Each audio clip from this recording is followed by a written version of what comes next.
and this is the first church I visited where both the senior pastor and the assistant pastor were Black women. And the senior pastor looked to maybe be in her 60s. Well, I don't know. I can never tell how old Black women are, but possibly her 60s.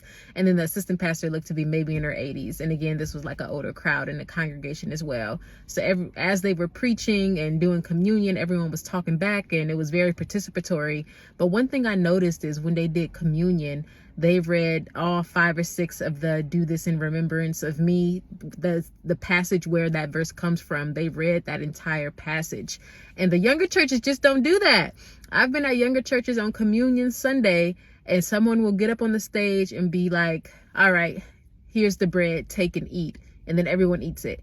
Here's the blood, take and drink. Everyone drinks it. And that's the end of communion. So I just appreciated this church actually reading the scripture and the whole point of communion. And so that made a difference. And the other thing, this may be controversial. I'm sure the saints are going to tell me in the comments, but hot take, they did announcements at the very end of service, which is now my new preference, because I think in the middle of the service, it kind of disrupts the flow.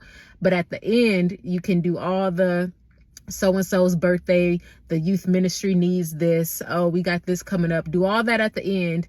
And the other thing I liked is that they did not in any way recognize first-time visitors, especially since these days I'm a first-time visitor a lot. I don't like being made a spectacle of, the whole stand up, where you're from, who invited you, what brings you in today. I don't like it. So the fact that I could just float in, was not formally recognized at all, yet everyone still knew I was a visitor because people came up and spoke to me and smiled. They straight up gave me a hug.